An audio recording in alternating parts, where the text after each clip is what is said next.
I've not seen this, so we're watching this together as friends on the internet. Finally, the real topic that I actually care about. Ethan Ralph. Near and dear to my heart, always, the Ralph and Milk content.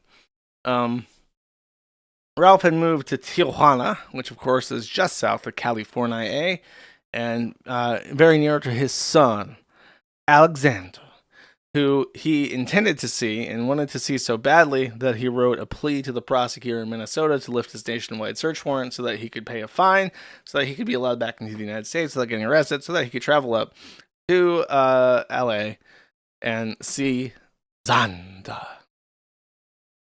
It did not go well. Harry Morris, the baby mama dada, said that Ethan Ralph did not even attend his last meeting for Xander, or could not attend. I think it was, he said in chat that he came up, so he wasn't permitted by, because when they do these meetings, they do them in like a court mandated space, so I think there's a social worker there to oversee that the visitations are healthy and productive. So when he showed up, the social worker noticed that he was intoxicated, and said that he couldn't attend. That's just what Harry Morris said. I don't know if that's actually true. I don't think Ralph confirmed or denied this in any way, so I don't know. Kind of a thing, because it's crazy, he talks about how much he loves his son all the time, and he can't even stop popping pills. But while he was there, something happened. What happened is not particularly clear, so a lot of this will be inference. I did unblock Dax just out of the blue, just to send him a message for the first time in like 4 years, to ask him a question. It was a burning question. I asked, "What the f did you do?" And I got a very indirect answer, but I have a theory. Ralph says after this, he says, "I'm quitting. I'll finish up some business first, but I'm tired of this. People who have done more drugs than Colombia have holy than thou attitude." He wrote holy than thou. I guess I'll try to read this as he wrote it. "I'm just done with it. I'm going to see my son the next 2 days and then disappear. Oh, and your new co-host sucks bad. Vito the pedo is held in higher esteem than me. You can't make this up. SARS of the past, women did drugs, coke, DUI. Vito children. Kiwi Farms was right." What he wrote. This was the start of a moment where many Kiwi Farms scholars were debating if this was kayfabe or not. As we all know, Ralph sometimes likes to get into a little bit of a hoopla with people on the internet, and sometimes it's not completely organic. So, Dax and Ralph have been good friends, I would say, for at least 4 years. It was pretty much exactly at the time, even longer, where I was still on the podcast, that he was friends with Ralph, so it's been even longer than that. They met up many times. Dick's gone out of his way to go to his events. Ralph famously went to his studio when they were out of town and got so f***ed up that he passed out on stream twice and initiated his divorce with his wife, May. And then people at the time, May's suffering had become a recurring trend on the stream, where I would just say "suffer, horse," because I really hated May. So every time I just saw her looking like horrified and miserable, I would just say "suffer, horse." And then while Ralph was out of his mind in Dick's studio, people in the chat were saying "suffer, horse" because he was ranting about May. And it was like, yeah, suffer, horse. And Goodbye Horses was playing because it was like a super chat that just said "suffer, horse" with Goodbye Horses attached to it. And it's like he was like vibing to Goodbye Horses, like "suffer, horse."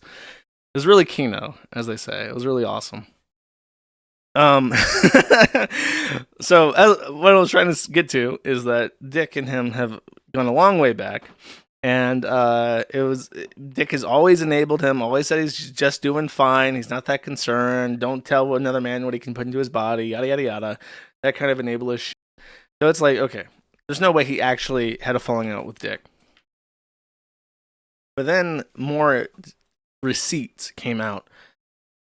Vito Comedy, aka Vito the Pedo, Vito Giswalzi, a man who has admitted multiple times to be sexually attracted to children, says Bro, you literally asked me to lunch yesterday. Ralph says, I wanted to study how pesos lure their victims. He says, well, okay. That's the screenshot. He says, I'm not really quitting. I'm going on the warpath. Obviously. Implying he's going to go after Dax. Off, loser. Oh, wait, no. This is Chris Brunet.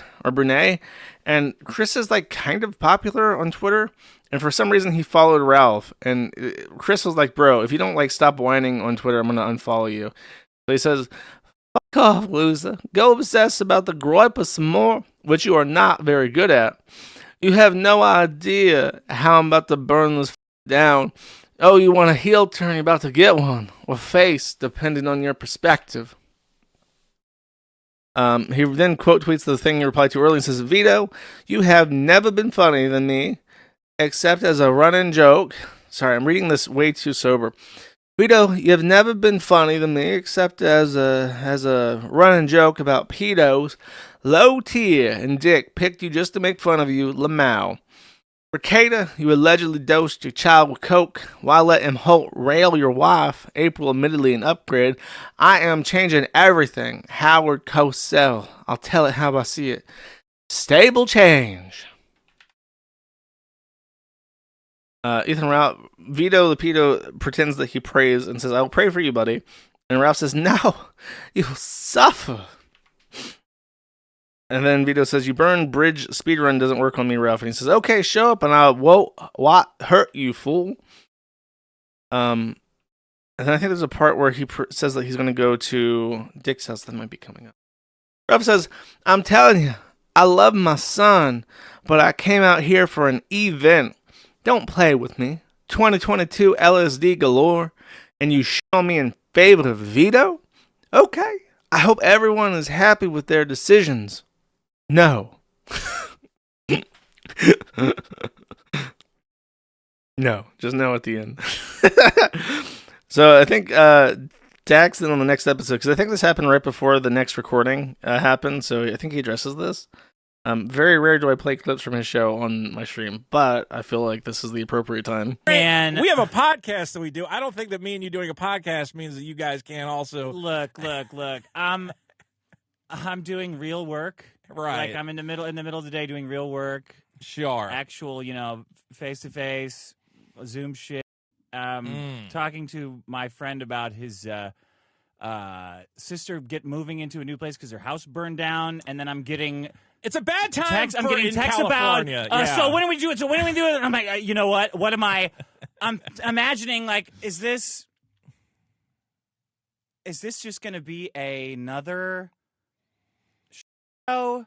I'm picturing. What am I going to do? Is Rock going to try to kill himself on the show? Why am I having these thoughts? Why am I thinking about this at all? Didn't he come over? What was it? Was it this summer or last summer? Mm-hmm.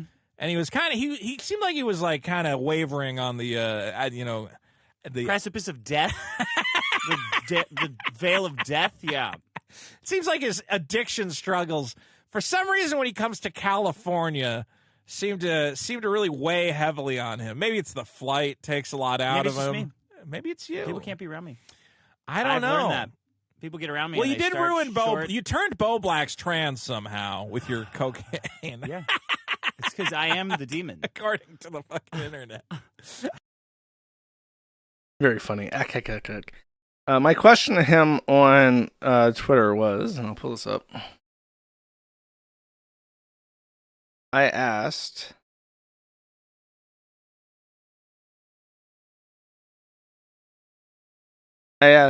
okay, what did you do? He said, I said no, LOL. I said, did you not want him over because of the pregnancy or something? And then I added to make him feel confident in talking to me. Your secret is safe with me. I just gotta know. He then says, maybe a little bit. Ralph's got a serious problem. Me turning into the joke intervention would be more enabling than I'm comfortable with. And then I asked what he was on, and Dick did not really have any clue. So, I have a sneaking suspicion that what happened on the night that Marie took a gun and snuck into the basement while Dax was having an Ocular Rift goon sesh, and she put the gun to the back of his head and said, "Okay, buddy, we're going to have some changes around here." One of the things that she stipulated during this buck breaking was that there would be no more up retards allowed in her house because she was now pregnant, or ever again because she would then have a child. So I think that was one of the things that made him reconsider having Ralph around. And Ralph is somebody who, as a person, has an immense, deep personal flaw. And I mean this sincerely when I say this. I think that Ralph's biggest personal flaw is that he has absolutely none way, none whatsoever, no way to cope with any kind of stress. If anything happens that is adverse to him, he becomes a violent, psychotic retard. Flies off the handle, starts making things worse. Like, he has zero healthy coping mechanisms. He has extremely thin skin, some of the thinnest I've ever seen, and he has absolutely zero coping mechanisms that are not disastrous. Like, even Chris Chan, if you piss Chris off too much, he just ignores you. He just goes away. And that's like 1,000 times more healthy to certain extents than what Ralph does. He just has no way. So when Dick says you can't come over, he probably doesn't say why, but it's like, I'm busy and I got a pregnant wife, or perma girlfriend, sorry, not wife. I was like, I don't want you over.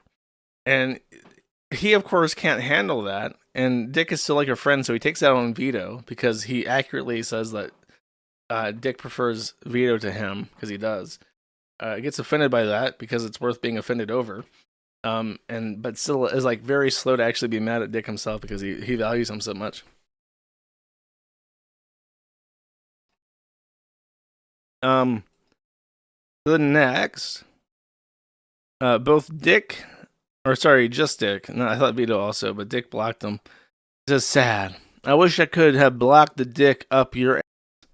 Now the dam has broken, and Milo Yiannopoulos, who just days ago planning to have an epic drug stream with Dax and Ethan Ralph on the Dick Show, then suddenly posts a picture of Dax drawn as a cow. If you don't know, Dick Masterson, also known as Dax Herrera, also sometimes goes by the name Juju the Cow, because according to the conspiracy messages with Jamie Lynn Hughes, he both like getting f***ed in the ass and dressing as a cow, which has led me to consider that perhaps these things were related, and that he likes to get f***ed in the ass while dressed as the cow, because that would make sense. It just makes sense to me. I feel like that's a pretty fair extrapolation to make. If you like getting f***ed in the ass, and you consider dressing up as a cow to be a sexual fantasy, then it would only make sense that you get f***ed in the ass dressed as a cow. I think that's fair. I think it's a fair thing to assume. But Milo Yiannopoulos suddenly found that Juju posting was funny. This was a thing that Jesse had been doing for a while, but he started the Juju posting. He's the first vampire of Juju posting. He's patient zero, and now Milo has caught the bug and is now Juju posting. Ethan Ralph, as he does, wrote a diary entry on Zitter. Elon Musk gave him some characters, so he's going to use them. He says, Harry Morris, obviously. He's a piece of shit. But he contacted Masterson early on when it was clear that I was spiraling, and I've been spiraling for a long time with spells of a good time, LOL. He said, "Hey, this guy is a friend of yours. Don't you think you should talk to him and get him help?" Dick was like, "F*** off, Boomalooza. Stay out of Redacted's affairs." Not the time, Redacted, of course, being the horse. And at the time, I laughed very hard, but I don't think it's as funny anymore, since my life could be a lot different if he had. He's about the only one I would have listened to at that time. I think of that moment often. Obviously, I'm a grown man and I'm responsible for my own life at the end of the day, but the callous disregard, it's like he wanted the content instead of my physical and mental health. People have accused him of that before, but I didn't want to believe it. Even back then. Especially back then. Dick literally cares nothing about anyone's problems and sees them as an inconvenience at best. I'm a little bit selfish, to be sure, but this is on another level. Perspicacity finally talked me into rehab a couple days ago. I have some bookings this week, but I'll be out for at least 15 days next week and maybe 30, depending on their analysis and treatment. Thankfully, rehab is pretty cheap in Mexico, like $900. Perspic is like a motherfucker that pennies compared to America. Take your ass to rehab and stop making excuses about how much it's costing or missing work. So, I'm going to. I have some work to do first, though. It's nasty business. So, perspicacity, the gunt guard of all gunt guards, the gunt licker of all gunt lickers, a man who lives, breathes, drinks, imbibes with love the gunt grease, has talked Ethan Ralph into going to Mexican rehab. So I'll break this into two thoughts. First, him suddenly blaming Dick for not helping him. I feel like I did make that observation, and I feel like that's I feel like it's fair to criticize somebody like that for exploiting like an alcoholic just to like ack out of him. But I don't know. It's kind of weird for him to even point that out. Like, yeah, he's trying to be like Howard Stern. He like introduced you as like his top hoe and his whack pack. And he kept you around for that purpose so he could make content about you on his stream. He basically did what I do, but by like pretending to give a fuck about you. That's like his entire MO. And yeah, he is selfish. I don't know if you guys remember this, but I'm pretty sure there was a video, like a clip where someone was talking to him about like child molestation and like stopping like child groomers. And he's like, "Do you have kids? How many kids have you saved?" He's like, "Be concerned about your own kids before you start worrying about other people's kids getting molested." And it was about Vito. This was his defensive Vito. It's like, why do you care if other people's kids get molested? He's basically the personification of that Cobson Wojak thing where he's like pointing out the burning of Rome. And he's like, but how does this affect you personally? He's like that, but like a living human incarnate of that kind of nihilism. So now Ralph is very, very, very, very, very, very, very, very late to this observation. Good luck with that. The second part about going to rehab. So, as some people may know, for instance, Bossman Jack, rehab doesn't always work. From what I understand, as many people on the forum have issues with substances, if you can believe that. Rehab only works if you truly, genuinely want it to work. It does not work if you do not want it to work. You cannot force yourself. You cannot make arrangements to like trick yourself into. You cannot like begrudgingly agree to rehab. That's a waste of money. You have to truly and totally want it for yourself. So perspicacity being his motivating factor makes it dubious that this is something that he wants for himself.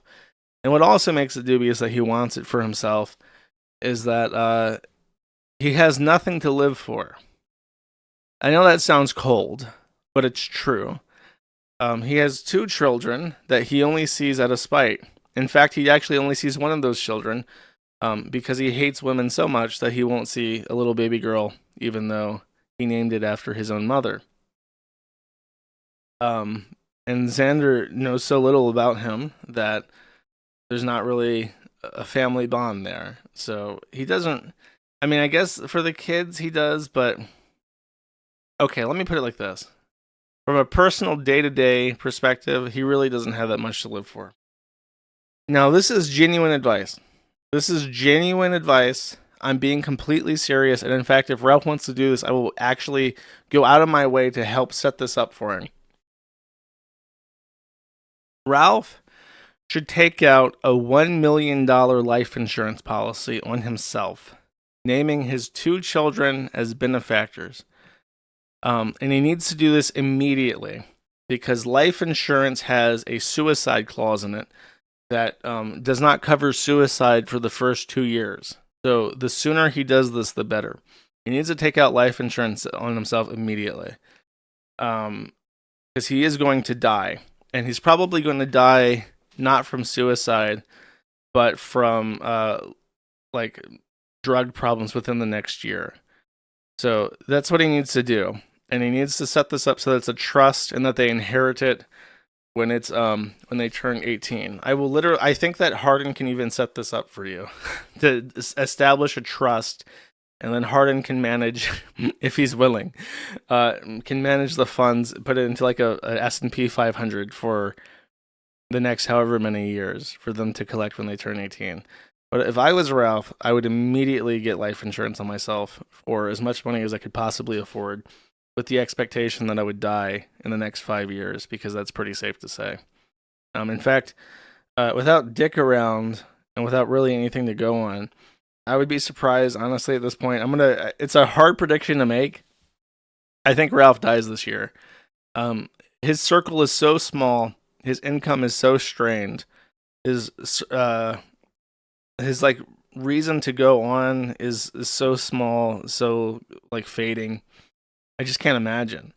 Like, I can't imagine how somebody like Ralph, who is enabled too. He shows up on stream and people give him money, and then he can like a Percocet in Mexico is like $2, I think. You can get a lot of Percocet for $2. So I already called it. I called it on the forum, but yeah, I'm gonna say it on the stream. I think this is it where Ralph dies, because this is like crazy. I strongly, unironically recommend getting a trust set up and getting life insurance for the kids. If you give a fuck at all. I don't even know how much it would cost. I imagine for him it would be quite bad because he's in such terrible physical shape that he might have issues getting life insurance to begin with. If you take meds like Ralph does, they deny you coverage. You know, $50K is pretty good, though. I would do that. He should take out literally whatever life insurance policy he can get. If he can get term life insurance for 5 years at a reasonable rate for $50,000, he should get that and set up the trust, because $25K in S&P 500, that's 10% per year compounding for the next 15, 16 years for them to inherit. That's pretty good. That's worth doing. I mean, if you give a at all, immediately, emergency, set up this life insurance and trust. That's my thought. Time to die. That's right. Next, he did a goodbye video for him entering rehab. Holy shit, it's 10 minutes. Holy fuck. I'll read the message and then maybe play like a minute of this. This is long. Skip it and watch the video later if you want. First off, go to Sven Staffel's page and buy every single thing there. He's a great guy, and I'm sad I won't be able to fulfill my booking. I know he will come back, hopefully even as the first guest upon my return, if he's down. I went in for like a pre-screen at Rehab, and they were astonished at my drug and alcohol history, including recent history. They wanted to take me in right away because of some markers, but I said I needed the day to get several things in order. I originally expected intake to be Saturday. I arranged to go at 6 tonight. I will record a farewell address in a bit. I want to order my thoughts and actually script something out, which I rarely do on video. Okay, let's watch this. Hopefully it's a heartfelt chat. The kill stream is in its 10th year. I started this show with my ex-wife Nora and Janet Bloomfield in 2015. Never in my life did I think it would take me to where it has taken me to now, both good and bad. It started as a way to promote my writing and turned into my entire existence. Along the way, it has evolved, and it's had its eras and its different styles and various feuds, but one thing it's always had is me. I am the Killstream. I think most of you know I have a passion for professional wrestling. In wrestling, there's a term called living the gimmick. It's a pejorative term, not a positive one. I brought all the negative aspects you've seen me exhibit into this line of work, but over time, they were just incorporated into my online persona. The Ralph ML is a term someone came up with in 2018 as a joke, and I just ran with it. All the problems I have were simply written into the gimmick. Hard drinker? That's just the Ralph ML way. Do it on air and drink even more. Womanizer? Of course. No big deal. Write it into the story and lean into it. Criminal issues? Sure. Who cares? F the police. Baby mama drama? All good. What are you? Burnouts and vicious feuds with former friends and lovers. F them. It's a nasty business and everyone is a snake anyway. Go scorched earth. Trust no. You get the idea. This is not a healthy way to live life, although it has been quite entertaining. Rather than addressing shortcomings when I had many opportunities, I simply papered them over and reinvented things time and time again, including just this past week. In many ways, this has served me well and kept me in the game longer than I ever would have expected. It's also destroyed so many good things I gained along the road. Some people that I love will never return or speak to me again. Money gained and lost and gained again. A man in self-imposed exile in a nation where he doesn't even speak the language. I often look at my life and I wonder, how can it even be real? From West Memphis to Merida, this must be some kind of Truman Show thing going on. But what I really know is that it's all because of choices I have made myself along that road. Some choices end up being eternal, and that's something I never really accepted until I learned it the hard way. It turns out life is not professional wrestling, even if this business may be very similar. You just can't change the script or retcon decisions. You have to live with the mistakes you've made. Sometimes that can be almost... Such as raping Alice, someone in chat says. Allegedly. Yeah, he's dead. And I'm actually more convinced of it now than when I first said that, because I've watched like shows about drug rehab and I noticed that a lot of people who went to rehab and came out actually died shortly after. And I think that what happens is that you go into rehab, you go in for 15, 30 days, you come out clean, and you come out with a reset tolerance of these drugs, or a reduced tolerance. And then you go back out and you have a little bit more money because you aren't buying drugs. And then when you fall off the wagon, you go on a bender that's even harder than originally. And then you die because your tolerance is less. You've got money for stuff. And you're like, well, you know what? If I'm off the wagon, I might go really off the wagon. What's the difference between 1 Xanny and 20 at this point? So, I think he's dead. That's stupid.